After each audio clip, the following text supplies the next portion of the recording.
Hoy nos acompañan Francisco Briones, subsecretario general de Gabinete. Ha sido consultor en macroeconomía y políticas públicas.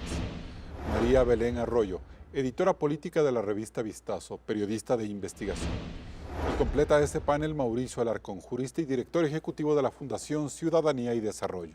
Gracias por estar un nuevo domingo en Políticamente Correcto.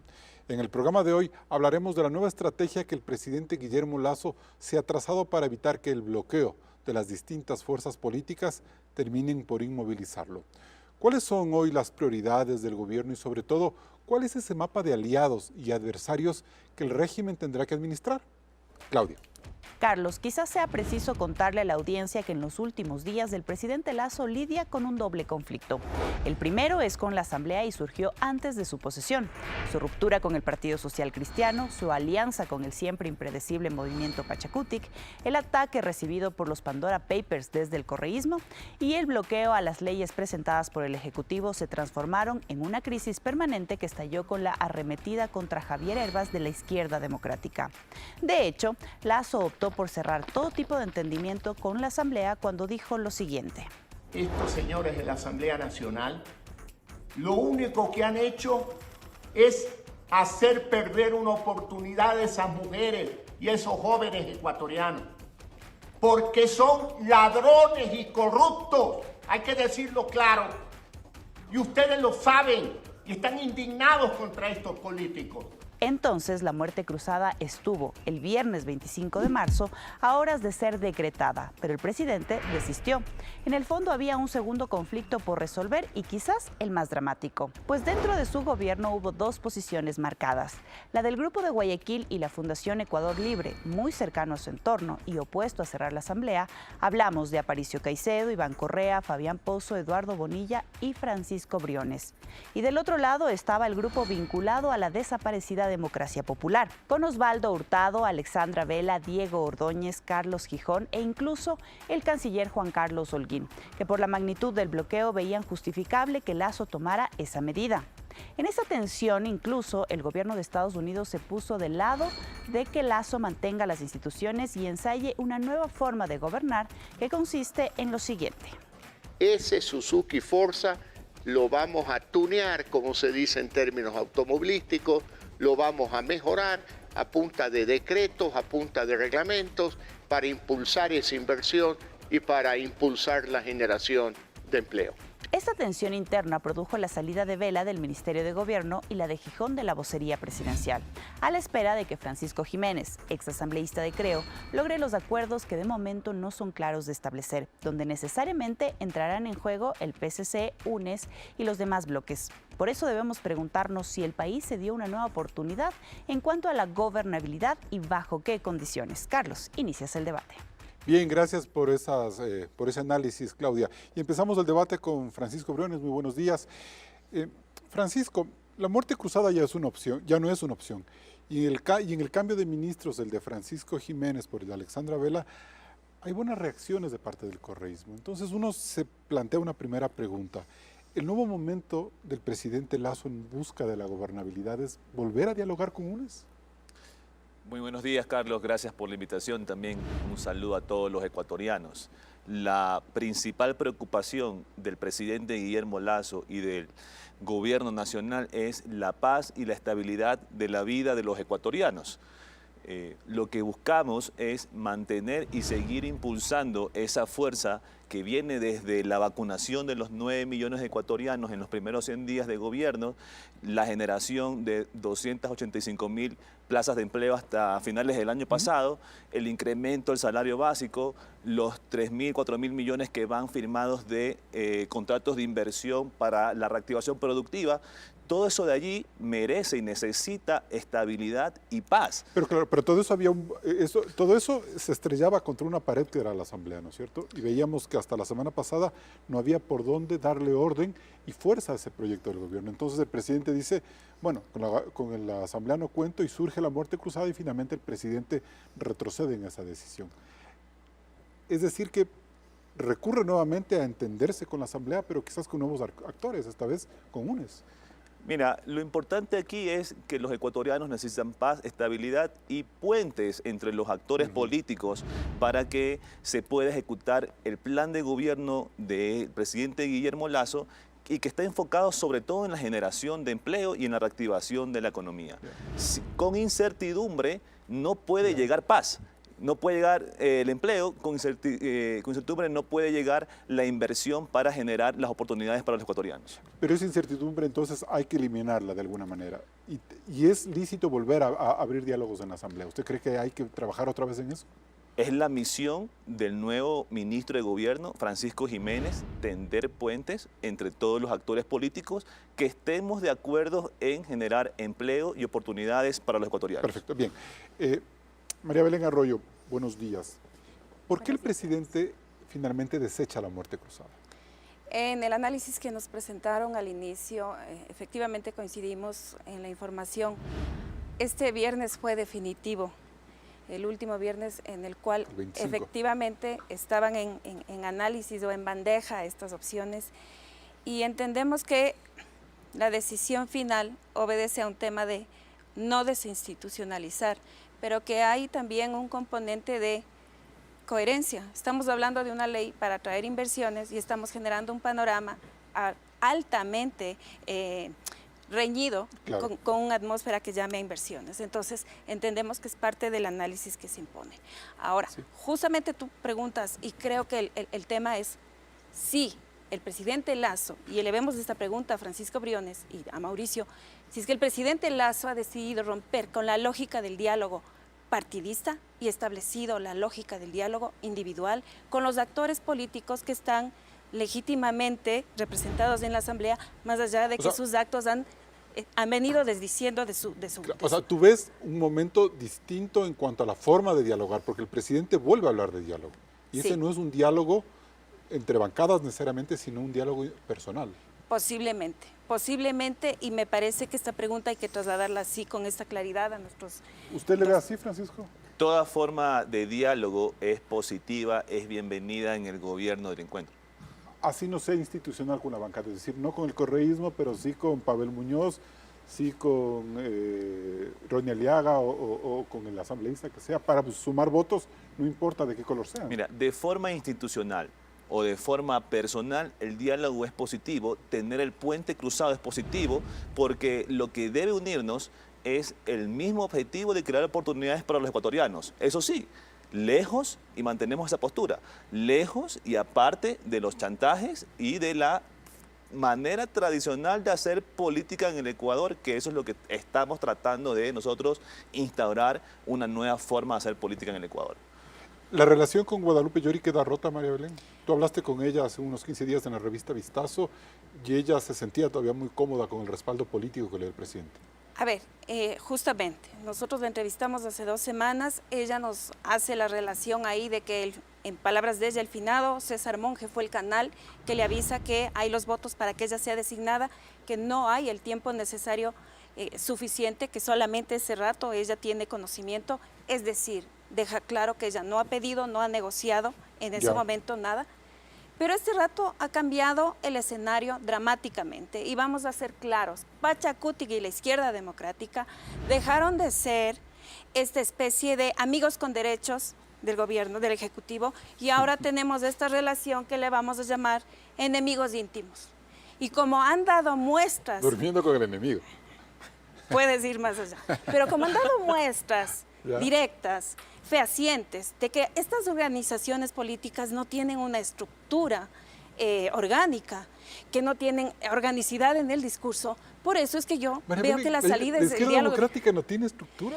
El partido más antiguo de este país. Carlos, hace 2 ediciones Vistazo publicó, el título era El karma de la idea, cómo un partido que se liquida, vuelve a nacer, firma un acta de nacimiento y dice que está sintonizado con los deseos, con las aspiraciones de los movimientos, firman un acta para la candidatura y dice que efectivamente van a promover el acceso al aborto y sobre todo en casos de violación. Y este rato tuvimos una ruptura ahí, entonces tú entiendes dónde está la organicidad. Si ese rato vamos a seguir hablando de eso. Mauricio Alarcón, ¿hizo bien entonces el presidente en no ir por la muerte cruzada? Definitivamente, Carlos, buen día para ti, para quienes me acompañan y para la audiencia. No por el hecho de que una figura esté establecida en la Constitución es democrática, y quienes nos mostramos siempre contrarios a una cuestión abusiva como la muerte cruzada, lo hicimos en 2008, cuando entró en vigencia. Lo hicimos cuando Rafael Correa la utilizaba como una herramienta de chantaje para sus propios legisladores, y lo seguiremos haciendo, porque en un verdadero Estado de Derecho, en un verdadero país democrático, que un presidente de la República disuelva el órgano de representación por excelencia y asuma, aunque sea temporalmente, poderes extraordinarios para legislar por vía de decretos, es completamente inaceptable. Pero Alexandra Vela dice que no hay otro camino, que todas las formas de negociación con la Asamblea estuvieron bloqueadas sobre la base de unos chantajes que incluso se han judicializado y en donde hasta el mismo Pachacutic le ha tomado por sorpresa y no ha tenido la misma contundencia para defender a su gente. Entonces, ¿habrá sido bloqueo, Carlos, o autobloqueo en el momento de negociar? Yo en lo personal no he visto ningún ¿Pero cómo se va a autobloquear el gobierno en impulsar la ley de inversiones? Yo creo que hay que separar las dos cosas, Carlos. El mayor error que cometemos al hacer análisis de coyuntura es asumir que todo es del gobierno. Y no sabemos, por ejemplo, si no fue una posición personal de la exministra Vela de simplemente no querer negociar, por no desgastarse. Ese conflicto que plantea Claudia Roura al inicio del programa es en sí la matriz del sufrimiento de la semana pasada del gobierno como tal. Y pues la salida ha empezado, han dado un primer gran paso, que es separar la gestión de la política de la gestión de la seguridad. El error que cometió Lenín Moreno en el periodo pasado de concentrar las dos funciones por un personaje que ocupaba el cargo, en buena hora, aunque un tanto tarde, que se solucione, poniendo a un político a hacer gestión política y poniendo a un experto en seguridad a trabajar en el tema. Con estas primeras reflexiones nos vamos a un corte comercial. Siguen Políticamente Correcto. Recuerde que Políticamente Correcto está en vivo en Radio Suceso 101.7 FM Quito. Vamos a una pausa y regresamos con más de este análisis. Seguimos en Políticamente Correcto. María Belén, tú querías decirme algo antes de irnos al corte en el bloque anterior. Sí, justamente te estaba citando una entrevista que Alexandra Vela había dado en el año 2001 al investigador Andrés Mejía. En esta cita que él transcribe en un ensayo, dice: la compra de votos es el nombre del juego para formar coaliciones políticas en el Congreso. La gran interrogante es si Alexandra Vela, del 2001, que sabía que esa era la regla del juego, ¿qué cambió? Ese 14 de julio del 2021, 20 años más tarde, sale de la Casa de Lazo dispuesta a aceptar el Ministerio de Gobierno, entendiendo a qué se metía. La gran hipótesis la acaba de plantear Mauricio, pero la puede desarrollar Francisco. Se vio con un monstruo de dos cabezas, una hidra. Una cabeza es política y la otra era seguridad. Volviendo al tema de la Asamblea, ella siempre dijo, y dijo en su cargo de ministra, que ella no va a gestionar ningún cargo ni negociar ningún voto, y que sobre la línea del diálogo se iba a producir cualquier tipo de acuerdo.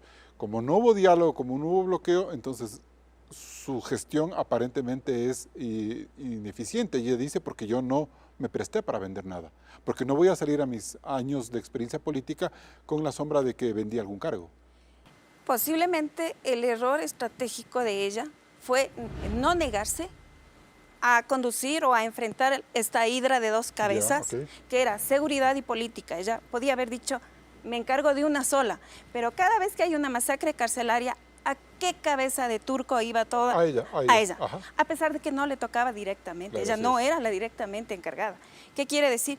Para mi humilde opinión, ella tuvo un error estratégico, que fue no separar las aguas, porque con su experiencia quizá hubiera podido conducir un mecanismo directo de negociación temática, vía coalición por temas, con personas, no con bancadas. Pero, Francisco, 22 años después, entonces estamos volviendo a hablar de que quizás la única moneda de curso en el diálogo con la Asamblea es la gestión de cargos, la gestión de prebendas y todo eso que el presidente ha denunciado, pero que quizás al no haber tomado la muerte cruzada le va a tocar volver a enfrentar, quizás de una manera un poco más ordenada.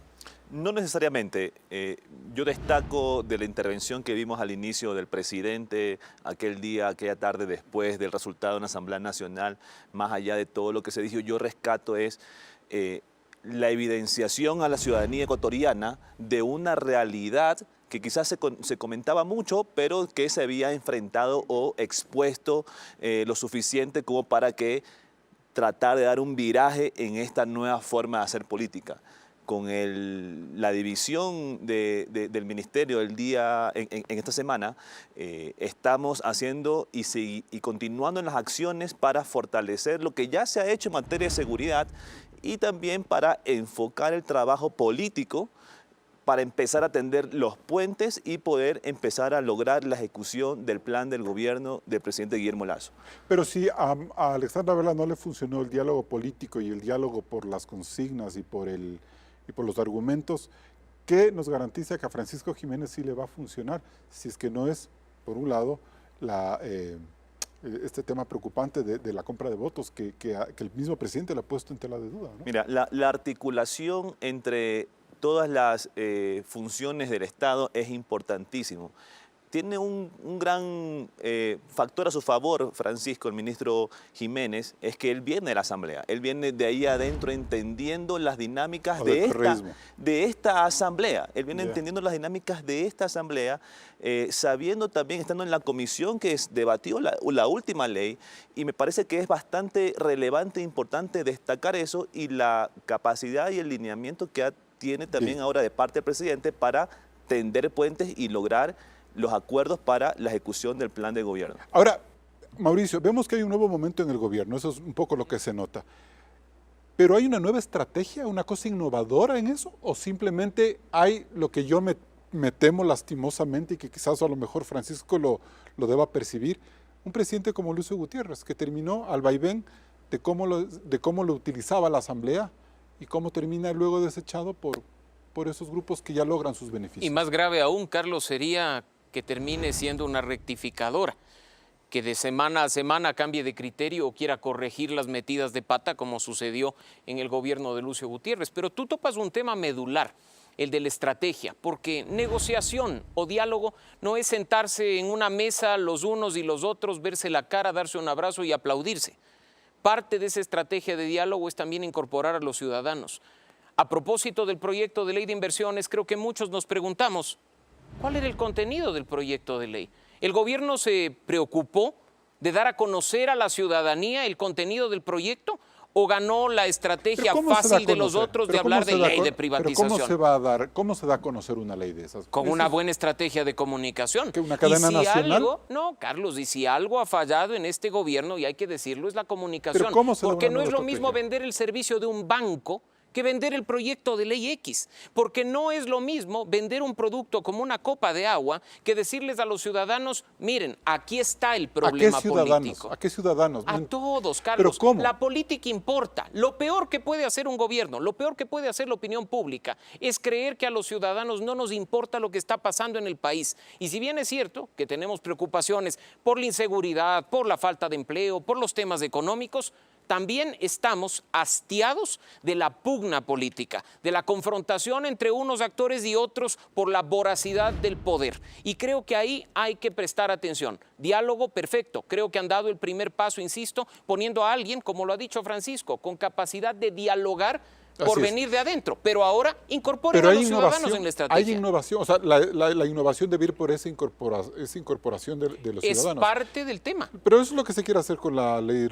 con la reforma laboral, por ejemplo. No, a ver, va de nuevo. Sentar en una mesa a los sindicatos y decirles este es el proyecto, ¿qué opinan ustedes? Para que se levanten de la mesa enojados y digan gobierno hambreador en favor de la libre empresa. No, es que eso no es diálogo. Si vamos a trabajar temas sensibles, hay que trabajar en la línea de la cocreación. ¿Y con quiénes? Con quienes toman decisión. Los bloques políticos tienen que sentarse en la mesa a poner sus puntos, sus ejes principales en torno a lo que se está discutiendo. No ir a negociar votos ni negociar cargos públicos. No tienen los bloques representados en la Asamblea planes de gobierno, Carlos. Pero a mí me parece que hay una gran ingenuidad de parte del gobierno también al pretender que ese diálogo se vaya a volver a dar cuando las líneas rojas de UNES o de Pachacutic son totalmente doctrinarias. O sea, dejémoslas en evidencia, pues. Ahí no hay nada que hacer. Pero bueno, los votos tampoco se quedan, los no votos se quedan en evidencia. Pero dejémoslos en evidencia. Que no sea simplemente un presidente hablando de un triunvirato de la conspiración, sino que en un proceso de diálogo transparente sean sus representantes los que digan a qué vienen. Si vienen a negociar amnistías o perdones judiciales que no corresponden, o vienen con una tesis concreta para la inseguridad y la falta de empleo. María Belén, tal vez quieres decirme todo algo. Sí. Me queda una duda que yo le debería trasladar a Francisco. Ajá. La gran duda es si es el momento de la votación crucial de la ley de inversiones, se daba el voto de estas 5 personas de Pachacutic, se daba el voto favorable, ¿el presidente hubiera salido a dar los nombres? Yo estimo que no. Entonces, me está diciendo que hasta hace pocos días tenían la línea esta de la negociación. ¿Qué es lo que pasa? ¿Por qué sale a dar los nombres? Esa es una duda grande que queda suelta ahí. Y Carlos, perdón, yo tengo una preocupación adicional a lo que dice María Belén. Yo creo que esos 5 votos no hacían la diferencia. Así es que la lista no es de solo 5. Es que ni los 15 de elección democrática hacen la diferencia. Ojalá, El proyecto estaba perdido esto sea apenas... con los 15 de Izquierda Pero ojalá Democrática. esto sea apenas la punta del ovillo y se conozcan los nombres de quienes incluso quizá al interior del mismo van están pidiendo prebendas al ¿En gobierno qué momento nacional. el presidente hubiera dado, Francisco, los nombres o denunciaba la corrupción si la ley era aprobada? Me parece que no es lo correcto, ahora que ya hemos conocido la historia, empezar a trabajar en escenarios que no pasaron y no enfocarnos en el escenario concreto en el cual el presidente, varias horas antes de que se conozca el resultado concreto de la votación en la Asamblea Nacional, él salió a denunciar este tipo de chantajes y problemas que han existido en la Asamblea para la aprobación de esta ley. Entonces, yo me quedaría y me quiero quedar con lo concreto, que el presidente sí lo hizo antes. No caigamos en la trampa o en el error de tratar de, en base a suposiciones de que hubiera pasado si es que se ocurrían otros escenarios. No, porque eso no pasó. Punto. Ya, pero si es que... Pero claro, queda acá o sea, llega el presidente, habla con Javier Hervas y Hervas le dice que no sabe si le va a apoyar o no le va a apoyar y eso obviamente indigna. Pero ¿y si le decía, sí, presidente, yo tengo los votos, hago las llamadas y les tengo los 15 votos? Insisto. ¿Qué quedaba el relato del SRI? Insisto, estamos ante hechos concretos, reales, que ya pasaron. No entiendo y no podemos hablar de una suposición de algo que no pasó. Aquí lo importante, me parece, es virar la página, ver hacia futuro, ver lo que necesitan los ecuatorianos para su estabilidad. Necesitamos crear millones de empleos, Francisco, necesitamos miles de millones de inversiones. De eso vamos a hablar en el siguiente bloque. ¿Te Reducir parece? la desnutrición. Perfecto. Vamos a hablar de eso en el siguiente bloque, luego del corte comercial. El presidente Guillermo Lasso tiene muchos problemas que resolver, pero ¿cuáles son los más urgentes? Lo analizaremos luego del corte, aquí en Políticamente Correcto. El nuevo momento que el presidente Guillermo Lasso decidió imprimirle a su gobierno está marcado por la necesidad de resolver al menos 6 problemas urgentes que impactan en la colectividad. Veamos. 1. Inseguridad. El descontrol del crimen obligó al presidente Lasso a dividir al Ministerio de Gobierno. El del Interior estará liderado por el general Patricio Carrillo para poner un freno a la delincuencia, principal preocupación de la ciudadanía. Solo en Guayaquil, Durán y San Borondón, este primer trimestre del 2022 refleja un 150% más de muertes violentas que el año pasado. 2. Salud. El exitoso plan de vacunación ya no tiene el impacto político de los primeros meses. Hoy, las críticas apuntan al desabastecimiento persistente de medicamentos en los hospitales públicos y del IES. La gestión del régimen para combatir la corrupción en ese sector y agilizar los procesos no ha sido tan rápida como la lucha contra el COVID-19. 3. Desnutrición. Desde la campaña se volvió un proyecto estrella para Guillermo Lasso, pero al menos en el terreno de la comunicación sus logros no se han podido proyectar. Por eso, las alarmas de los organismos internacionales suenan con más fuerza cuando advierten que Ecuador es el segundo país con mayor desnutrición crónica de la región, sobre todo en áreas rurales. 4. Obra pública. Vivimos uno de los inviernos más duros de los últimos años y en esas circunstancias el daño en las vías ha sido severo y constante. Esta es una de las razones por las cuales el ministro Marcelo Cabrera no ha podido reflejar un verdadero plan de obra vial que abone al desarrollo productivo del país. 5. El agro. Las advertencias ya eran una constante. El agro demanda apoyo estatal para no perder músculo productivo. A ello se suma la invasión de Rusia a Ucrania que genera una doble afectación. Flores y banano tienen serios riesgos de perder esos mercados de Europa Oriental, a la vez que los abonos y el trigo, que de ahí importamos, se encarecen. ¿La política de créditos baratos del presidente Lasso es suficiente? 6. Política energética. La meta de duplicar la producción petrolera ya no suena factible, aunque el alto precio del crudo se ha duplicado para el país y con ello esperar al menos 1.500 millones de dólares de bonanza este año. Sin embargo, el portafolio de inversiones privadas no es contundente, lo mismo que ocurre con el plan minero tan sensible para las poblaciones indígenas. El presidente Lasso hace bien en fortalecer estos temas de gestión como la mejor estrategia de fortalecimiento político. Carlos, continúas.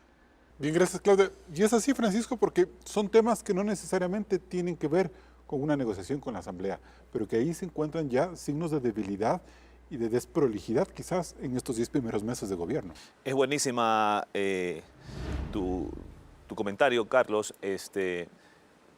En los 10 primeros meses que tenemos de gobierno han habido, yo te diría, más de varias decenas de decretos ejecutivos en los cuales hemos reformado reglamentos importantísimos, y empezando el primer día de gobierno con la eliminación del reglamento de la ley Mordaza, la ley de comunicación, que básicamente nos ha permitido gozar de mayor libertad de expresión. Luego han habido varios reglamentos que han determinado la política hidrocarburífera, minera, eléctrica. Hubo cambios en el reglamento de la ley de educación que permitió dar más libertad y flexibilidad a todos los temas educativos. Y han habido una serie más de reformas, de cambios, inclusive cosas más tangibles como eliminar la central de riesgo a O los casi aranceles, 2 ¿no es cierto? millones de dólares, como reducir aranceles para el sector productivo y un sinnúmero de cosas más que son posibles hacerlas desde el Ejecutivo y que Exactamente. se traducen en beneficios para los ecuatorianos. Pero hay otros temas que son de impacto ciudadano, como la inseguridad, el tema del agro, el tema de la desnutrición, en donde se ve que el gobierno no logra aceitar la máquina y es como que empieza a ser mal evaluado. Entonces, si es tan mal evaluado, ¿cómo podríamos pensar que iba a haber una muerte cruzada? Mira, son temas complejos y no tan fáciles de abordar como se mencionan. El tema de la seguridad, este es un gobierno decidido a luchar contra todas las Y ahí formas se de entiende el cambio corrupción. de ministerio, ¿no es cierto? Contra La todas las división. formas de corrupción, inclusive el narcotráfico, el microtráfico, que nos ha desatado una violencia en las calles y que estamos sobre eso. En el tema de nutrición también es un tema bastante amplio, que tiene que ver, las personas normalmente pensamos que es alimentación, pero es disposición de alimentos, es agua potable, es formación, es embarazo adolescente. Pero es el control de la Un red sinnúmero de hospitalaria asuntos. que tienen ustedes, la capacidad de tener el dinero como para empezar grandes campañas. Me parecería que eso es como lo más fácil de hacer en medio de la complejidad. No, esta semana el presidente en Manabí ha anunciado y entregado recursos para el desarrollo de varios proyectos de agua potable. Semanas anteriores, con la compañía también del Banco del Estado, se han entregado varios financiamientos para iniciar programas de agua potable que son hechos contundentes y reales para la lucha contra la desnutrición. Y eso me lleva a una pregunta final. ¿Sienten ustedes que la burocracia que ustedes heredaron de los gobiernos anteriores sigue siendo un lastre a la hora de poner más rapidez y agilidad a las cosas que hacen? 100%. ¿Sí? 100%. ¿Y por qué Las filtran eso? velocidades en el sector público, debido, yo diría, más a los procedimientos, procesos y a todas esas marañas de procedimientos para lograr cosas que en base a las personas. O sea, no es que son un grupo de correístas que están boicoteándolo todo. Es el diseño, el mal diseño institucional que tiene el sector público en este país. ¿Hay buenos indicadores que puede lucir Mauricio Alarcón en el gobierno en este momento? Lamentablemente no, Carlos, Pero ninguno, porque los indicadores del exitosísimo proceso de vacunación de los 100 primeros días de gobierno, ya por la memoria cortoplacista de muchos de nosotros, ha quedado en el olvido. Es algo que queda en el pasado. Y cuando el ciudadano ve a un gobierno que en tan poco tiempo cumple con una de sus promesas de campaña, lo hace de una manera tan eficiente y tan positiva, queda con una expectativa tan alta que espera ver resultados en los otros temas de manera inmediata. Y el bajón de no encontrar resultados buenos en los temas que están, y que los han mencionado ustedes, prioritariamente identificados para ser administrados y tratados por las autoridades, hace que la ciudadanía empiece a sentirse descontenta con el trabajo del gobierno. Sí. Yo te diría varios indicadores. Esta semana se anunció más de 4 puntos porcentuales de crecimiento de la economía, bastante más de lo que se preveía. Casi 300.000 empleos creados por la reactivación gracias a la vacunación. El salario básico aumentó a $425. Llevamos 50 millones de dólares de créditos al 1% desde 30 años, plazos entregados a los ecuatorianos. Yo te diría, hay varios temas positivos y varios indicadores positivos que sí están llegando a las manos y directamente a los ecuatorianos. Entonces, No, yo simplemente creo que, por citar un caso, el del salario básico, cuando se estaba en campaña, muchos criticamos que era una medida demagógica, populista y sin sustento técnico. Una promesa cumplida, sí, pero ¿a qué costo? ¿De abrirte un frente político adicional, que es el del sector privado? Yo creo que ahí hay que evaluar si el cambiar el monto del salario básico es efectivamente un indicador o si la medida de incrementarlo a $425 trajo algún impacto en el sector laboral del país. María Belén. Me parece que con frecuencia estamos olvidándonos que estamos frente a un estadista con la misión de gobernar. Me pregunto si a veces él también se confunde en su rol y cree que sigue gerenciando una empresa. Creo que este momento de inflexión, esta semana que pasamos, esta crisis, como ustedes la han llamado, yo también comparto que es así, demuestra que efectivamente hay que cambiar el estilo de liderazgo, dando paso a una forma de gobernar. Retomo lo que Mauricio plantea, incluyendo a la ciudadanía. Creo que los ciudadanos, o hay una gran porción de ciudadanos, que estamos en condiciones de pedir a la clase política que se aleje de las prácticas caníbales, de canibalismo, de aniquilarse entre ellos, para construir una agenda mínima de puntos que permitan salir, y ustedes muy bien los han delineado, desnutrición, los problemas puntuales. ¿Qué de eso? ¿Cuáles soluciones pasan por el legislativo? Muy bien, hagamos una matriz de Excel, el formato que ustedes quieran, ustedes son buenos para eso. Hagamos una matriz y digamos, asambleístas, quienes se adhieren independiente de sus camisetas. No les vamos a llamar chuchumecos, no les vamos a dar calificativos. ¿Por qué? Pero, María Belén, ya, eso por un lado, pero mientras tanto vemos que esta semana, o mejor dicho, una semana, bloquean unas calles lanzando todo el rechazo del banano porque no se puede exportar. Tenemos las críticas de que el proceso de fuentes externas que cuestionan el plan de nutrición, advirtiendo incluso que como subieron los combustibles desde el 2020, es que estamos teniendo estos problemas de alimentación. Entonces vemos que hay también una suma de boicot social que impiden que el presidente pueda gobernar como tú planteas y que las altas expectativas que dice Mauricio no se logran cumplir porque tiene una suma de bloqueos permanente, no solo en la Asamblea. Y eso que no estamos hablando de la posibilidad, quizá real, de que las fuentes de financiamiento externo que están previstas para este año no vengan por estos escenarios de inestabilidad, que necesitas un gobernante que llame ¿a qué? Al diálogo, entre iguales. Él es el gobernante y el ejecutivo. Su igual está, su par está en el legislativo. Para mí, un error estratégico es decir, voy a gobernar sin la asamblea. Le quita legitimidad. Por más que a mí particularmente esta asamblea me deje toda la serie de dudas que me deja. Pero el primer error estratégico después de la crisis estuvo en el discurso y en política cuenta también las palabras y los silencios. Es decir, por lo menos le podemos pedir indignación, sí, en un primer momento, pero reflexión al segundo. Sea particularmente injusto solo reclamarle a él ese cambio y no al resto de figuras de la Asamblea, No. por ejemplo a Yori. Acabo de decir que como ciudadanos estamos en capacidad de decir, bueno, yo me acuerdo que hay el 105 de la Constitución de revocatoria del mandato. ¿Y de quién depende? ¿De nosotros? De los ciudadanos. ¿Para y no qué estoy era hablando del muerte cruzada? presidente. Bien, nos vamos a un siguiente corte comercial. Seguimos en Políticamente Correcto. Políticamente Correcto está en vivo en ecuavisa.com y también en nuestras redes sociales. Vamos a una pausa y volvemos con más del análisis sobre el gobierno de Lasso y su gestión de la crisis. Seguimos en Políticamente Correcto. María Belén Arroyo, a ver, la revocatoria del mandato, que es una responsabilidad ciudadana, ¿debe jugarse en este momento de crisis nacional? Por lo menos debe analizarse y deben ser los colectivos ciudadanos los que lo hagan. Se ha hablado de la consulta popular en abstracto como una entelequia. Está en el 104 de la Constitución. Podemos leer el 105 que está a continuación y que nos dice una vez cumplido el primero y antes del último año del periodo, se puede pensar en esta figura de una revocatoria del mandato. Se requiere recoger un número de firmas, es el 10% del registro electoral para autoridades en general, el 15% para el presidente. si los ciudadanos no nos sentimos representados por nuestros legisladores, asambleístas o el nombre que tengan, existe esa figura. Hemos conversado fuera Pero de no cámaras. es tan enredado ese procedimiento como para que los asambleístas se rían. A ver, hasta ahora hemos vivido esta especie de exorcismo en que estamos viendo que se invoca el fantasma de la muerte cruzada, te saco el crucifijo, te pongo el ajo. Estamos viendo entre el legislativo y el ejecutivo.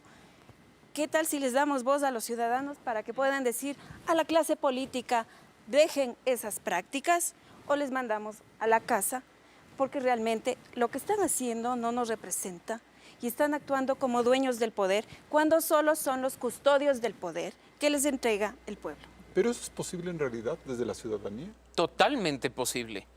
¿O acaso pero ya hemos olvidado que, por ejemplo, Al en único que le Loja han hecho grupos se pero organizaron es al y les único, revocaron? al único que le han Pero es revocado que el son mandato los es al únicos que señor se han Castillo organizado, de pues. Chato Castillo. Yo recuerdo cuando muchos años atrás un reconocido periodista de Hicieron- este canal intentó recoger firmas Pero para le revocar el boicotearon mandato. en el Le Consejo pres- Nacional Electoral. Pero de ese intento hasta el otro exitoso que fue el de José Bolívar Castillo, que no ha vuelto por otra, ni logró ganar la curula en la Asamblea. Y yo creo que en el caso de la ciudadanía, Carlos, no hay peor gestión que la que no se hace, porque incluso Belén nos mencionaba el artículo 104 de la consulta popular, y mira qué problemas hay, que la Corte Constitucional emite un dictamen en el que dice que se puede hacer consulta popular sobre textos de reforma normativa específicos, desconociendo la propia Corte. Ahora, lo que dice el Código de la Democracia, que sí autoriza al presidente de la República, ojo, a poner a consideración de la ciudadanía textos completos de leyes cuando estos han ¿y sido ese es un buen rechazados por la momento? Asamblea. ¿Ese es un buen momento para hacerlo? ¿El Yo presidente creo- cree que debe tener la posibilidad de hacerlo? Yo creo que la ciudadanía lo tiene muy claro. ¿Quiénes son los responsables de la crisis? No importa la posición que usted tome. Por algo, las cifras de credibilidad y confianza de la Asamblea O sea, Nacional están en a los ver, suelos. Entonces pongamos en orden esta idea. Si un presidente viabiliza por el Poder Ejecutivo que tiene una consulta popular sobre temas concretos, no se vuelve un referéndum en contra de él como para medir su popularidad, que ese es el temor que han tenido todos los mandatarios. Siempre una consulta popular puede convertirse en un referendo aprobatorio del presidente en funciones. Sucedió en los 80 con León Febres Cordero, eso. sucedió en los 90 con Sixto.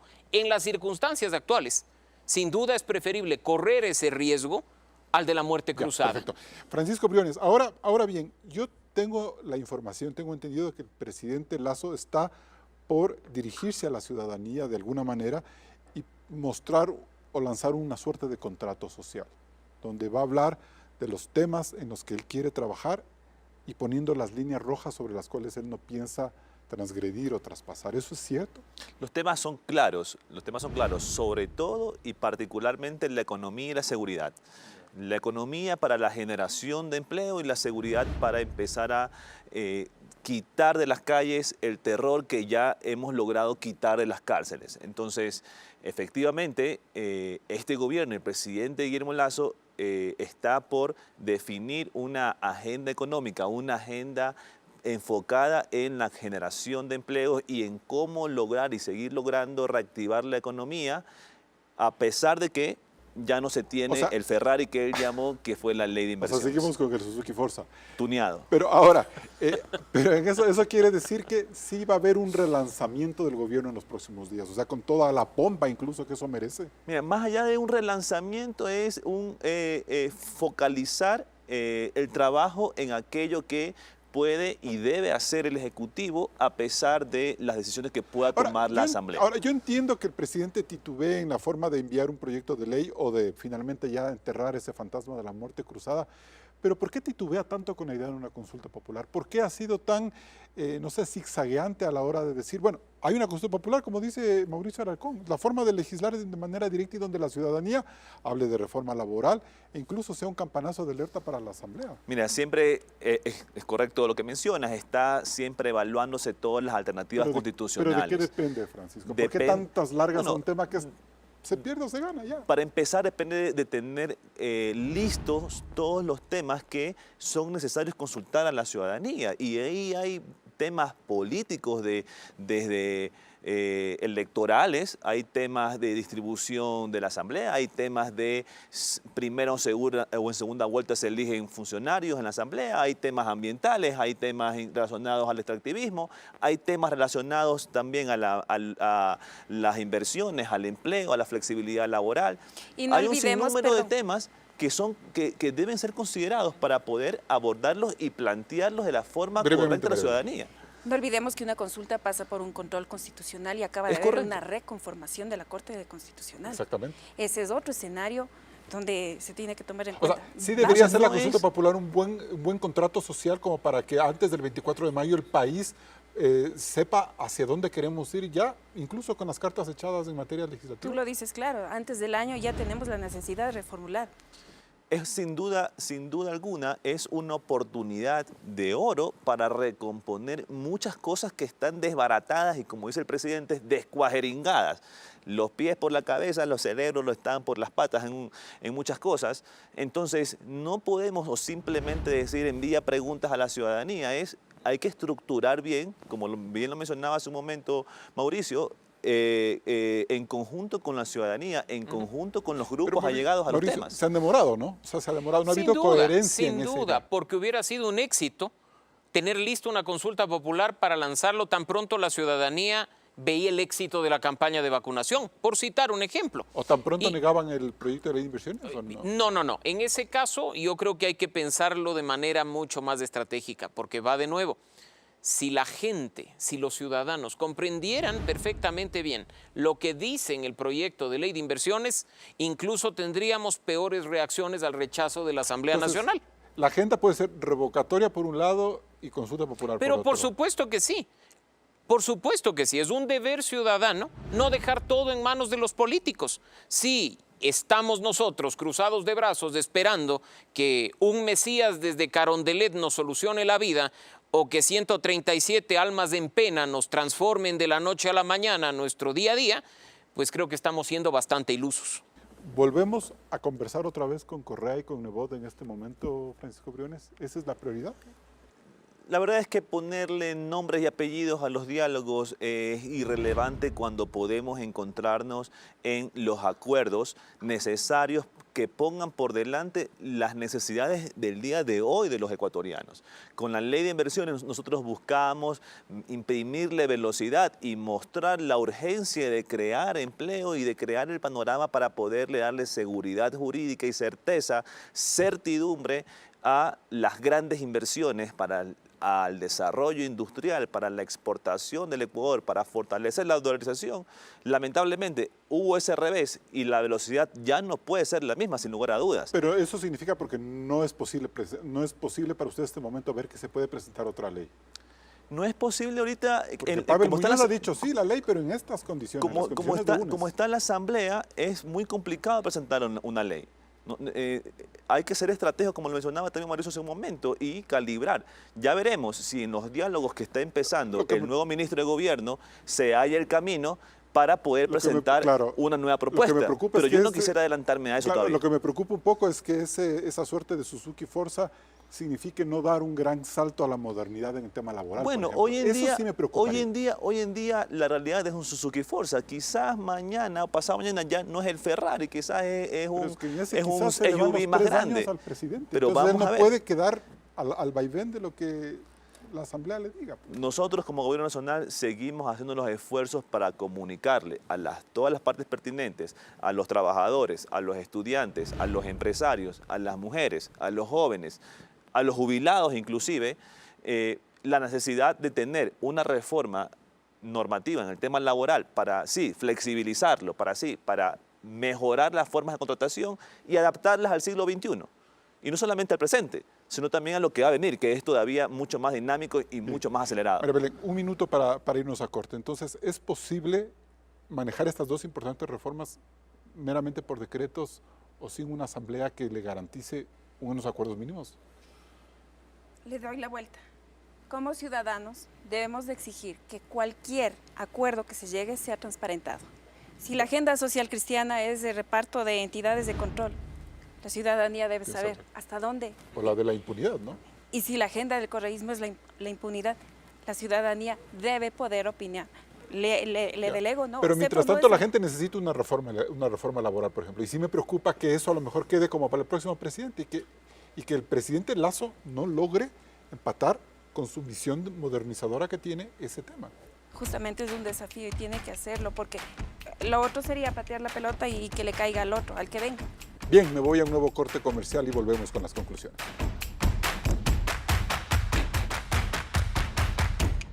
Entramos en etapa de conclusiones. Mauricio Alarcón, ¿hay una estrategia políticamente correcta para que el presidente Lasso fortalezca su gobierno? Presidente Lasso, usted en febrero de 2021 no solo supo que entraba a la segunda vuelta, sino que de llegar a la presidencia gobernaría con una asamblea en contra. Supo que necesitaba a los ciudadanos durante la campaña de segunda vuelta y con perspectivas a su gobierno. Las mesas de encuentro fueron la mejor prueba de ello. Retome el camino del diálogo con los ciudadanos. Venza a los viejos actores políticos, venza a quienes enquistados en ciertos puntos de la sociedad intentan generar caos para obtener beneficio propio. Hay un sector de la ciudadanía dispuesto a tender la mano y a empujar para que el país salga adelante. No pierda la oportunidad. María Belén Arroyo. No me dirijo al presidente, sino a los ciudadanos y al país. Los deudos de las personas que fallecieron en pandemia, la gente que perdió trabajos, empleos, la gente que se quedó sin negocios, que liquidó a otra gente porque ya no pudo seguir trabajando en pandemia. Todos merecemos que la clase política deje de tener esta mirada mezquina y egoísta que termina canibalizándose entre sí. Hacemos mal en poner toda la expectativa en un solo líder. Eso es lo que genera modelos populistas. Busquemos pedir respuestas a toda la clase política como ciudadanos, encontremos los espacios. Informarnos es una manera de ello. Francisco Briones, ¿qué es lo políticamente correcto? En sintonía con ustedes, ecuatorianos, la principal objetivo del presidente Guillermo Lasso y del gobierno nacional es mantener la estabilidad y mantener la paz. Es la única forma en la cual vamos a seguir empujando la reactivación, que el año pasado ya tuvo un crecimiento de la economía de más del 4%, que ya se crearon casi 300.000 empleos. Y la paz, la seguridad, la certidumbre es lo que nos va a permitir seguir empujando la economía, seguir empujando la reactivación y el empleo. En el nuevo momento que el presidente Lasso ha decidido dar a su gobierno, todavía quedan algunas dudas por despejar. Lo más importante tiene que ver con el marco ético que debe regir cualquier agenda de diálogo con los distintos grupos políticos a los que el propio mandatario tildó de corruptos. Las líneas rojas hoy más que nunca son fundamentales para que en nombre de la gobernabilidad no se transgreda en favor de personajes que buscan solamente impunidad y que tras conseguir esos fines luego abandonan a los presidentes a su suerte y desprestigio. Como eso no puede ocurrir, el fortalecimiento interno del gobierno de Lasso es fundamental a la hora de ajustar no solo las debilidades y retrasos del plan de gestión, sino también sostener un equipo de trabajo que le blinde y le dé apoyo a la hora de enfrentar los problemas. Hay que insistir en que sin fortaleza, orden y convicciones internas, difícilmente habrá éxito político que mostrar.